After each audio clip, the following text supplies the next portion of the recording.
Hello, Digidestins. This is Kyle D, better known as Ridemyavatar, bringing you a exclusive interview with Dan Vang. He's topped PPG events in Set 4. He's topped Gaia Force gaming events. He's topped many locals. He's topped crazy amount of plays where he's getting top first place. He's getting second place. He's getting third place. This man is unstoppable this format. He's gotten first place in PPG, like I said, and recently third place in Oceanic. So guys, let's dive right into this video, and remember to like, comment, subscribe, and let's dive in. So today we have Dan, the competing player that's been topping events, getting first in Set 4 early on at the PPG event, if I remember correctly, and we also had a recent top with sneaking into the Oceanic event, which he is a North American player. Sneaky. So let's give a round of applause for our good man here, and let's hear what he has to say. Tell us a little bit about yourself. Sure. My name's Dan. I'm originally from Connecticut, but now I live in Massachusetts. I've been playing since probably the beginning of Set 1.0, but just trying to experiment with decks. I really like the Red Omnimon a lot, also because I'm sure everyone saw Red Omnimon was topping in Japan. Everyone's like, oh, let's make it here. And then everyone realized, oh, Blue Omnimon's the more competitive, more consistent deck. I didn't have any Omnimon. I think I didn't get like any Omnimon until like midway towards the end of Set 1.0. So I was like, what can I do? Build a deck to kind of counter that, and I just like made blue yellow because I figured two colors, most people wouldn't really know how to play against two colors because you don't really know how to expect it. And I kind of was just trying to make jank happen because one, I couldn't afford the Omnimon, and two, I couldn't pull any. But then you started topping events and stealing wins and getting the prize support you needed to get your Omnis. Exactly. So you hear it first, guys. You can start from the ground up and work your way to getting the more expensive pieces. Don't always think the prize, you have to go for the chase card right away. Exactly. So what made you come into Digimon exactly, Dan? So I've played other games before. I played Yu-Gi-Oh! Like a while back. I stopped. If anyone's familiar with Yu-Gi-Oh!, I stopped a little bit like midway during the Synchro era, and then I picked up after the end of the Pendulum era, and I was like, oh, this is fun, but after a while I still felt there was like a paywall. I'm sure people can relate if they play. And I was like, I don't want to pay like $200 for like staples that may be banned, in another format, next format. I went to Dragon Ball, which is a much cheaper game. But overall, after a while, I think, after maybe around like Set 8, it started getting more expensive, and I was like, I don't really want to pay for like, more expensive cards to upgrade my deck. And over time, I just felt the game was a little more stale. It's getting better now, but after, Bandai finally realizing we have to nerf and ban cards. Hint, hint, wink, nudge, nudge, Bandai, exactly. If you're watching this, I'm cueing you in on something. Exactly. But yeah, for now, it's for Dragon Ball, it's probably the most healthiest format because now they're starting to ban and nerf other cards and errata stuff. But still, I felt the play was getting a little stale. Because I think Digimon started around like the end of Set 10, where I was like, it's good, but I just felt a little bored with it. And obviously, everyone likes Digimon, the nostalgia. I just looked at the gameplay and I was like, oh, it's slower paced. It still seems more fun. There's still strategy. It's not just play a card, go, unless you're playing Rookie Rush. But there's still strategy semi-involved, obviously. Semi. Yeah. Nah, let's be honest. I'd rather face a Rookie Rush player than the security control deck that is just... 100%. 100%. I feel that deck is no brains at all. You just... If you recover, you recover. How much recovery can we do in one turn? Let's go. Yeah, I played the recovery deck a little bit. Whenever Eli Hill from Limit Break, he played it. Then Kevin popularized it a little bit, and then Eli played it. And then obviously Eli has a good following as well, so more people caught on. And I was like, oh, let me try this out. I played it for like maybe 2 locals, and I was like, it's not for me. No, you have to really be willing to say, I'm willing to be bored. I've Yeah. tested it out too, and I'm like, how does anybody enjoy this deck? This is... My opponent isn't even playing against me. He's playing against my security stack that I just recover every turn. So it's like... Yeah, it's not the most fun deck to play against because you interact less and less with it, right? Yeah. But you know, some people like it. That's fine. It's just definitely not my cup of tea. I think just majority of people don't like playing against it or playing it. But there's obviously a few people who do like playing it or just like using it to win. Well, let's be honest. The reason why is because it's yellow, and people just hate playing against yellow. It's like, yeah, yellow's gonna be good for forever for now that we see. Unless wink, wink, nudge, nudge. Yeah, take the hint. That does something. But so you have been recently topping, like I mentioned earlier at the beginning of the video, that you've taken a prize deck of your choice. It seems that you take to every event now. Tell us a little bit about it. So yeah, I've been just topping a lot of events with Imperialdramon. It became, I think, at the beginning of set 1.5 format, I did try to do Imperialdramon, but it just wasn't competing that well against like Shine and other decks where, even if I was super aggressive, they didn't care because when they get to like 3 or less, they get their Karis, they get all their TKs, and then I lose my guy. So I switched to Red Omni for a little bit, and then as we saw, you know, as you saw as well, as the 1.5 format changed, a lot more decks were coming more prevalent that weren't just let's play Shine. You know, we saw like the Mega Zoo, we saw the Ragna variants, we saw other decks where I could actually rush them before they could get their strategy because more people, I guess, were either bored with Shine or just didn't want to play Shine anymore. And that helped me just kind of get used to the Imperialdramon deck a lot. Oh, of course, and I'm guessing... Yeah, I remember you struggling and you were getting frustrated with it a bit. We had a few conversations on it. Mm-hmm. You were definitely dominating with Red because it was fitting more of the idealism that you wanted to. And then I think when the meta started slowing down a bit, where everyone was shifting to try to counteract, either play big number, Mega Zoo, and then security control starting to pop up, I think that's when you started bringing forth Imperialdramon, and you were starting to really start pushing the boundaries on it. Definitely, because I figured at that point a lot of decks will try to set up more, and trying to set up to, you know, like a Red Omni with like no real memory gainer unless you get the Biomon. That's so situational, you know. So I'm just like, I need something that plays a little faster, and Blue obviously has a lot more fast options. Imperialdramon has like a lower rookie count, so it's kind of more, or a higher rookie count, excuse me, so low base, so it's more like, you know, like a rookie rush deck with a boss monster essentially. Yeah, so you can kind of pivot if you need to depending on what pieces you see. Oh, of course. Again, jamming is such a powerful mechanic, especially against what people were playing, like even at the start of the format, Mega Zoo and stuff like that. Being able to go into your opponent's War Greymon field because they're already putting their stuff at a low end, and you have one Mon that can literally, as long as it stays in the back, you can just bring it up. They're going to be afraid because they can't go to their 2 mark that they like to hover around. They have to plan accordingly to go to 4 because you can literally get the 3 attacks in there and they're done. Or because they don't play the options like in normal decks, right? Exactly. Like in this format, what did I want to do? I wanted to do the green yellow Mega Zoo with the blue eggs just to do that, but I realized like after the first 2 weeks I was like, oh, everyone's running War Greymon, and if you give them too much, they're just gonna run over you regardless of what you get. You have to pray you get one of the megas. You pray they don't go up, and then you can Baldorm to have the advantage, but that's so risky compared to them who can just build and go wide and then build up. Yeah, the deck really gets seriously punished. And then I was like, okay, what else can I build? And then I was like looking at Imperial. I was like, well, it can't be too bad. Let's try it out for a little bit longer.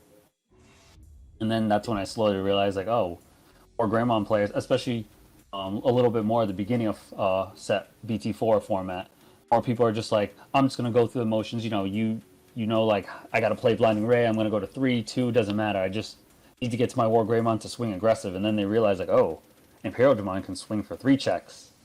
So it kind of tilts them a little bit more to like play more conservative, especially as they realize more and more people will start playing Imperialdramon.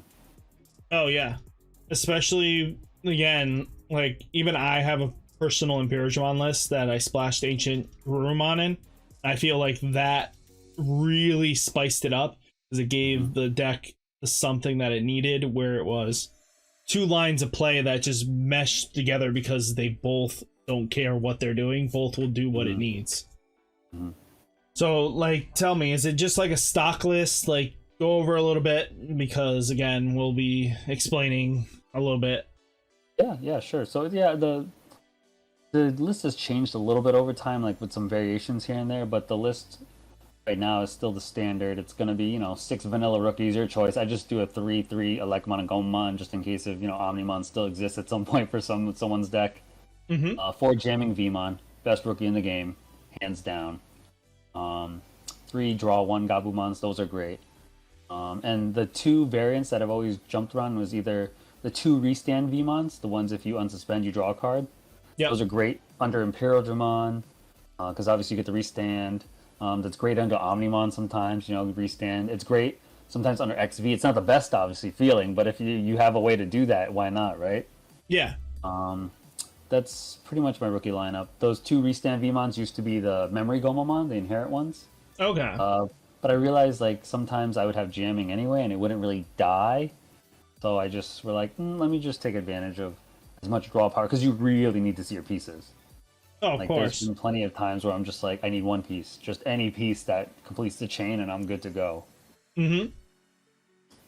Champion lineup used to be 4 Gorillamon, now it's just 3 Gorillamon and 1 Toby, the fish. Or you can do a 2-2 split. Yep. I jump between them because obviously if you brick, the fish helps a lot because it's just a 3 cost, a level 4. Especially being able to play the 3 cost, it's now there, and then you can just go into your Dino B, or I'm guessing Imperialdramon.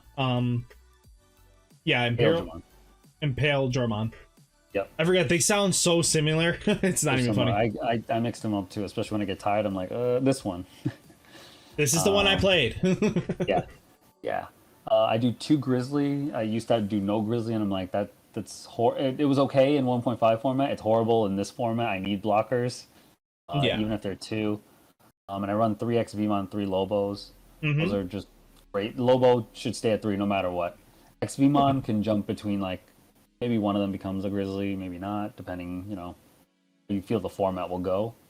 Okay. And then the rest of the deck is pretty standard. It's just the 8 ultimates, 4 Dino B, 4 Pyodramon, right? That's all you need. And I just run 4 Imperials. And then 2 regular Omnimons. And what I got 4 Hammer Sparks. Ooh, deck, you gotta play Hammer Sparks. Yeah. And you gotta put them in. If you go less than that, you have to have a really good reason for playing like less than 4 Hammer Sparks. Oh, of course. You had the discussion before. yeah, exactly. 2 Cocytus Breath. They used to be Positron Laser, 1 Positron, 2 Positrons in 1.5 format, but since I took out all the green stuff, I'm just like, Cocytus is the safest bet, just in case if I'm ever in a bind. It costs 7. It kind of feels like an Omni sometimes. It's not the best play, but I felt Cocytus was nice against sometimes if you felt a little bit behind and they had a Valdorm, you don't want to kill it, right? Because then they go to whatever memory +3. If you bounce it, it's back to their hand, and if they don't have anything in raising, it takes a while for them to build up. So now they feel behind as well, especially if you even have just, I don't know, whatever weenie you have left in your raising or out there that they didn't kill. Well, yeah. So, again, like, most people would comment, like, Cocytus Breath versus Aqua Viper. Why would you stick with... I get Cocytus Breath is amazing, and being able to bounce the big ones are really important, but that blocker wall that yellow puts up, Aqua Viper helps more in that situation than it does in the matchup relating to bouncing the big guy. Some people would believe that Aqua Viper is better just to remove those 2 and just get it out of the way, because again, the blockers is what's going to hinder you more, because the big guy's already on the board. Like, removing it is just not optimal.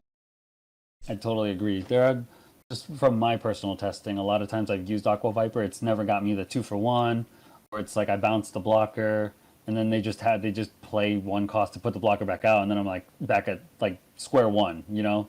That's just my personal testing where I'm just like the best OP thing to do is like maybe they have two something out, like rookies or something that won't block or they won't block. You swing with something that lives and then you just bounce it back. Like maybe it's a jamming Vmon with Aqua Viper. That's pretty broken if you can bounce two of their stuff back and get your jamming Vmon back from dying. Yeah, it's still not enough for me. But Of course. So again, yeah, I do get where you're coming from with the Kakaita's Breath. It's pretty solid. And going in the future, we already know that you're going to get a cheaper one-cost blocker in set 5 for this deck. Hexablaumon looks like everybody's go-to backup for that deck. And it seems like I don't blame them because Hexablaumon's just nasty. Getting in with having its own jamming and clearing a board in itself, just making it impossible for them to do anything. It's going to be quite interesting. So are you planning on going with like the Hexablaumon route as well? Oh yeah. That is probably the main priority of BT5 for me. Like I want Hexablaumon. I wanted since I've seen it. I was like, oh, this is great. Okay. I like the source control. I know Ice Barrier. He's been running source control on his channel for forever now, you know? I'm sure he's the most hyped for it. But I do like the source control options of it, especially, you know, you see them, they go to their level 7, and then what does it do? Nothing. Yeah, they can't really do anything. It just sits there going like, I'm pretty. You're like, yes, you are. Exactly. Exactly. It's like, kill the Hexablaumon? GG, good luck? It'll be interesting to see how the format goes with Hexablaumon. I don't think it'll be as popular at the beginning, but I think as the format transitions, it'll probably be one of the tier 1 decks easily. I think what trend I've seen, it's mostly everyone trying to figure out like a rush deck or like a really consistent rush deck where they can be aggro more and still have pivot. And then over time, people come up with more jank ideas, more experimental ideas that become successful, which slows the game down and then kind of balances out the format more. So tell us, like, what's your game strategy? Because obviously in these major events, security control is starting to climb back up in the ranks. So what is your game strategy with Imperialdramon going into that matchup? Like, that's what people want. Yeah. Security control is tough. They definitely like for you to go first, obviously, so that you can give them as much memory as possible so they can start popping off. The thing I've realized, if you go second against security control, and they play like a Memory Tamer, I think it's okay to toss out, you know, your level 5, your level 6. You have to play a little differently. At some point, they're going to run out of resources to kill you. But it's always going to be one of those 50-50 matchups because you could, you know, go wide. You could be like, oh, okay, I got 2 rookies, I'll choke you at 1. But they might have the 3 Mistymons in their deck all at some point in their hand, and they're just going to play that, and then now you're behind a turn. Yeah. I think the way to play against security control is to play really unorthodox. Like don't worry about evolving up your chain all the time unless you really need to. Keep your chain in the back. Keep it in the back. Wait to pull it out when you need it, and then I'm betting you're always going to that matchup. Like when you go into your Imperialdramon, that turn that you're swinging for 3 to 4 attacks, you're like, this is going to fail. I'm betting. It's in your mindset. You're like, this is going to hit that Gaia Force. That's going to hit this. You know? It's happened a couple of times. Yeah. It's the riskiest thing is if you ever play security control and you have a Imperialdramon out or Dino Bee, you always ask how many cards in their hand because you want to know if they have Edens or not. If they say they have 6 and you hit an Eden's security, it's 7, right? So it kills your ultimate right then and there. Yeah, so basically your game plan switches up where you're going to just Digivolve immediately, then go in and try to avoid the Edens shutting off half their stuff. Because again, the worst case scenario, double Eden's Javelin. Now you know that they are out of 2 Eden Javelin. It's the most you have to fear at that point, I'm guessing, is the loveliness of, what is it? Gaia Force hitting that. Like, to be honest with you, that's like the scariest of that. When I was playing the deck, that was like, I feel like that's its Achilles heel is literally security control. Yeah, I think it is. It is, in my opinion. I think the top 2 decks that take advantage of Imperialdramon is green and security control. Because security control, like you said, Gaia Force exists. This past weekend I had I played at least 3 security control decks, and at least twice Gaia Force hit the first swing of my Imperial. I didn't even get a second swing. It just the first check was Gaia. I was like, okay, it's dead. Can't do anything about it. And green can pivot really well, but obviously, it's always going to come up to variance because obviously, green and yellow have their champion lineup, the level 4. A lot of them are like 6 memory, so if you brick, you kind of have to really figure it out. But green has HBD, it has the download. I forgot Digisorption. Yeah. So they have abilities to kind of cheat out the memory and go up a little faster. Well, again, remember, blue does get the luxury of having the one Digimon in the next set that says, nah, brah, you ain't using your Digisorption anymore. So I'm guessing you're going to tech that in as a 1 to 2 slot. That's exactly what I was thinking. Like a 1 of, maybe a 2 of, and see how I feel about it going forward.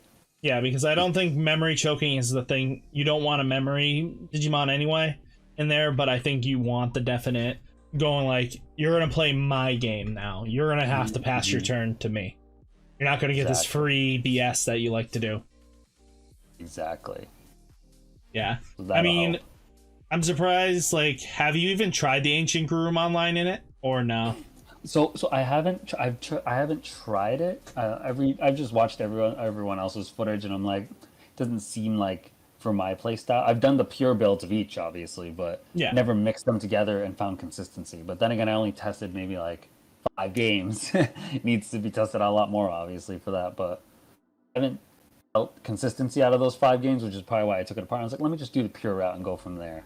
Yeah, I mean, to me, I found that it did send in, like, again, I feel like Ancient Grumman handles security control better because Eden Javelin can't deal with Ancient Grumman itself. And then being able to be having Biowolfmon not be attacked is super important.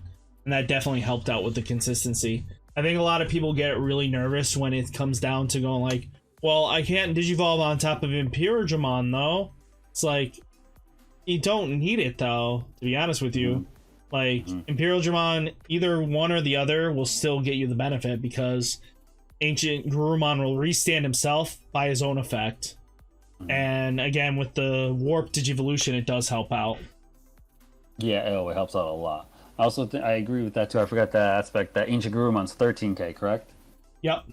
It does help against like green matchups where Nidhogg is 13k. There's been a lot of matchups where I'm like, oh, if I swing with Imperial twice, he's rested, right? Here, he's suspended, and Nidhogg will run him over, even without the Digiburst, right? They could just evolve for Nidhogg for whatever reason and just go into it.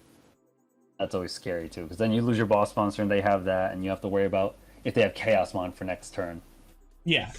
But again, at least with that, the 13k kind of sticks around a little bit better, and you could definitely go like swing security, restand, then go right into the Nidhogg and go like, I'm going to take you out with me because I don't want you having your stuff.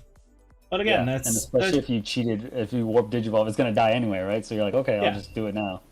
And what's nice is that he is a one for one for himself. So when he dies in any capacity, you can slam down the warp or the searcher. The searcher will gets his on play, and then you get a chance to filter the deck, which I think that's why a lot of people like that combination, because of the fact is, even though Starabimon is like everybody's bane of existence, because they're like, only checks the top 3, why am I going to do that? I kid you not, after halfway, I felt like I was playing, I knew my whole deck after a certain point, because I drew the top card, I'm like, oh, I know the rest of the stack completely. I was like, oh, I went through all 50. Yeah. He's in trouble now because I know how to play. Exactly. If you play a long enough game, you'll realize that if you remember the order you stacked to the bottom, you would actually just go through the rest anyway. Yeah. And again, it's still, you have this abilities. Like, I know like people filter is not always beneficial, but at the end of the day, it's just sometimes coming in for that steal. Strawberry's really nice because obviously, since he's a hybrid, when you get to Beowulfmon, you're like, okay, this is good. Yep. Just in case you don't have the hybrid champion level. Yeah. What else do you suggest when it comes down to these tournaments and stuff like that? What is kind of like your game ritual that you have to do before every tournament? You know, lots of water, definitely. If you see a lot, any of my matches, I just drink a lot of water. So in between, I'm like, okay, let me go use the bathroom. Let me go get more water. Let me come back. A lot of it's just really that, just taking it easy. Just I think some people put a lot of pressure on themselves to win, and I'm just like, sometimes, I mean, we play this game. This game has a higher RNG factor than a lot of other games, you know? So sometimes you just can't help it. And that's why security control exists, right? Because they take advantage of that factor. So they're hoping the RNG is on their side. Exactly. And if you see it, you see, and a lot of times it is on their side because it recovers so much. Which can be easily fixed by, I can always say this, I've said this before, I'm like, the quickest way of fixing security control is one way and one way only. Is change the recovery term to being that you have to be 1 or 2 automatically. Doesn't matter, make it all around. So now everything isn't going from you dropping a Magnadramon at 3 go to 5 again. Because that's sometimes detrimental in itself. Because again, I think the deck is put a lot of psychology into it. It just, you're like, I have to now go through 20 security stacks, and you don't feel like you accomplished something at the end of that game. 100%. It wears you down. Essentially, it's supposed to, like you said, it's for them to stock up, and then it wears you down because you'll swing. You'll be like, oh, I didn't do anything. Like I swung 3 times this whole game already, and now they still have like 5, 6 security. What do I do? You know? I think that you're right. That definitely applies to that. But at the end of the day, you know, the hardest part really is when you do swing. You know, you hit that first guy, and you're like, oh, should I swing again or should I play it safe? That's always the hardest decision because you know it's a whole new card. The variance changes automatically. You know. Oh, of course. It still could be it, and then you're like, which is, I'm guilty of that too. I'm like, you know what, let me just play it safe, like we talked earlier. I'll just evolve. I'm not going to swing. I'll just evolve instead, then swing if I can. Or the most annoying part is Holy Wave, Tactical Retreat, Holy Wave. It's like 3 in a row. You're like, did I just do nothing this turn? Yeah, exactly. that did happen to me too. I hit Holy Wave, dude recovered. Next turn, I hit the security, and it was Holy Wave that was the one that recovered it from previous turn. I was like, great. What was the most frustrating point in Digimon that has happened to you? Let's hear this. Like, everybody has their point of like, WTF? What did I just do? Yeah, I've been at the receiving ends of like double flower cannon. There was a Rookie Rush player I played a while ago. It was like Flower Cannon, Hammer Spark, Positron. I was like, okay, I'm not winning this for sure. I played Nighthawk recently in the Digimon Coliseum. He 2-0'd me so fast because his security was so good. Like I think I was swinging for game. Yeah, I swung with Imperial at his last security, and then it restood, and I was like, okay, I'm gonna swing for game. I'm gonna win. And it was like Needle Spray. I was like, no. Yeah, I think just fighting, sometimes, you know, like we talked about, sometimes their security is really, really good, and there's just no way around it.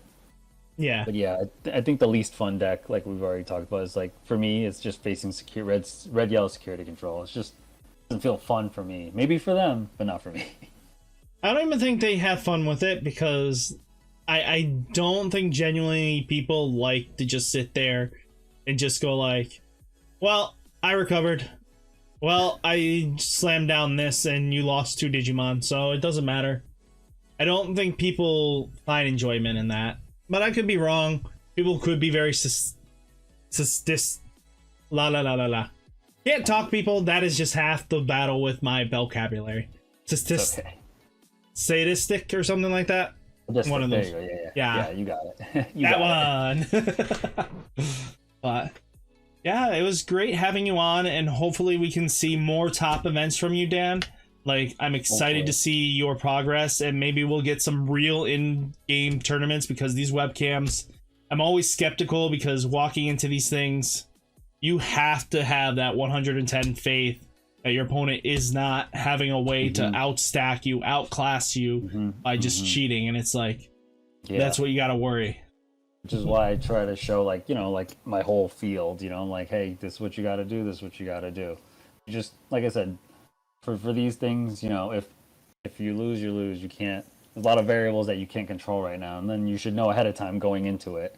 Yeah. Like, hey, if they're going to try, they're going to probably try, you know? That's why I always, before I used to start my games and I used to tell my opponent how to cut, now I let them tell me how to cut first. Like, whatever you want to cut, I don't care. If you need me to mash it, I played against somebody, the Oceanic one, in like round 6, 7, I forget. He was like, okay, cut your deck in 4. I was like, okay. And then he was like, all right, take the 2 middle piles and put them on the top, and then mash them all together. I was like, okay, well, if that's what you want, you know. I'm like, and I was like, okay, then you do the same. You know, I have no problem with that. It's just, at the end of the day, I think, like I said, RNG comes a lot into play of this, and it's good, it's fun, but it's unfortunate sometimes if their security is like really, really broken. Oh, of course, it's just, again, that's half the battle in this game, and again, as long as they keep pampering it, it's just gonna just stay the same. I agree. Again, I do think BT5 will be a little healthier, though. A little healthier. Because now we have, I guess, a little bit more answers to security. Because more people are running purple now. So, you know, they'll try to go wide as possible and then go from there. And then hopefully they can get control of that. So I foresee, like, that push, right? Everyone's going to try to get Zwart out, get, like, 2 more bodies, and then security control has to deal with 3 bodies now that are big. Yeah, or we get this special black-purple deck that I was working on. Like, I've been seeing a little bit, but I feel like that's going to be underlooked and undervalued. And that deck you definitely should look out for. There's going to be a lot of decks that are just going to be interesting, but again, now we're going to have like not just yellow-red security now. I know there's like 5 different security decks that come out of BT5. That's just because BT5 is just going to be very nasty for them. It's just going to be scary. Oh yeah, it's gonna be a problem in set 6 as well. You know, continue on. They just get a little bit more options to do stuff. I think luckily for us right now at the beginning of BT5 format, we don't have the starter decks, which have, you know, really nice security cards and Digimon that become security options. So at least it'll give time for people to maybe get bored of security control, or maybe purple will start outclassing it where less and less people will play security control for a little bit. Oh yeah. And again, I like that. I wish they kind of introduced like they would do in Japan with the trial decks, but again, it's each their own. You know, there's nothing we can do about it. They want to just make it so it's always with a set at the beginning of it. So it's like, okay. I mean, I would like it because it adds spice and flavor. Decks change up immediately halfway through. To be honest with you, I like that kind of style. Me too. I would be okay with it if they introduced it like near the like midway end of BT5 format just to change it up. I have no problem with that. I mean, definitely get so much better. When we were in BT3, which is our set 1.5, that would have been nice halfway through it when they had the extension. They already had the trial decks printed. Release the trial decks at that point and go like, hey, here, we can't give you set 4, but here's trial decks.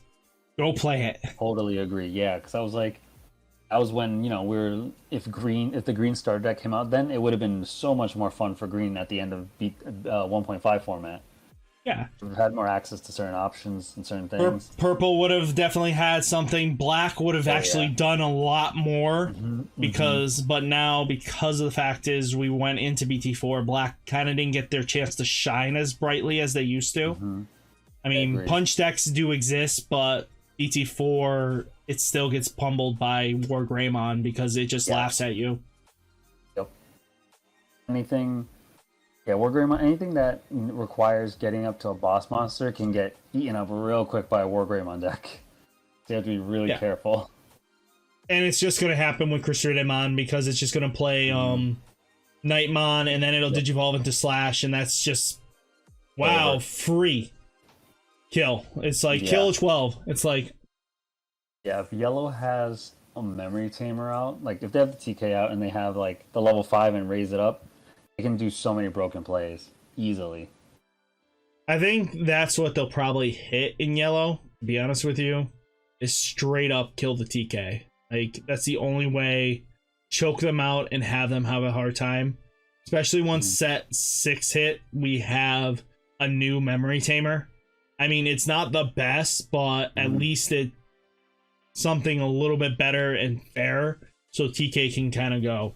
Because there's not many other decks that have a second hand that just is nasty, because that TK flipped insecurity instantly just pluses you way too hard. Yeah, TK is the best tamer hands down. You know, you get knowledge of your security, you get to add one and recover, so it's equals out usually. I don't know if they'll ban TK. I don't, you know, I'm just limit them to one. We're just talking. Yeah, we're just talking, obviously, but I don't know what they'll do. Maybe limiting, yeah. But I definitely think if they really want to like hard stop something, maybe just limiting the Nightmon. Maybe give it out one, you know, because then they can only play one Nightmon. Then they need the one Nightmon. I think they'll hit the slash. I think they'll hit the slash. I would be so sad if they did. I would understand why, but I would be so sad if they hit slash. He's like my favorite yellow. Yeah, but again, he's the reason why you kill a 12. Like, nothing else in that deck, unless you really hard commit, is going to do something like that. Yeah, it's true. I can't even imagine just a deck with Crusader, Anduamon under. You play, you swing, you get your Bushi, whatever out, you get Nightmon out, and then you start going crazy on their board. Yep. It's just scary to see what set 5 has in store for everything. Yeah. And again, like I said, guys, any final words you want to give out, Dan, before we wrap this up? Shout out to the Connecticut Digimon community. You guys are great. You guys have been really active on all the pages too, just showing results, especially, you know, you, Lance, everyone's just doing their thing. Shout out to Guy Force Gaming. We do webcam locals every Monday. Recently it's been a box tournament, but sometimes we just do regular locals. Shout outs to you, your channel, always with the nice consistent deck ideas. I know you were doing like 5 decks every color. Oh yeah, that's coming. It's coming soon, boys and girls. Just be prepared. I'm just, again, I can't do it too early because then what's the point? Let's be honest, it won't get the views as it needs. It's better when you get closer to set release. Yep, I totally agree. But you have a lot of good ideas, which, you know, and it's nice because everyone can look at each color and be like, okay, I could play this, or I could play this. Just as we discussed at the beginning, you know, just you don't have to go for the chase cards at first. Yeah, that's what I feel like a lot of content creators lack in that department. It's like creativity on the aspect. You're choosing the top decks of their colors. Yes, that's what everybody wants to see, but there are going to be people in that range that are like, well, I don't want to play that, but there's something spicy. What about this deck? It's like, well, let's go there. Exactly.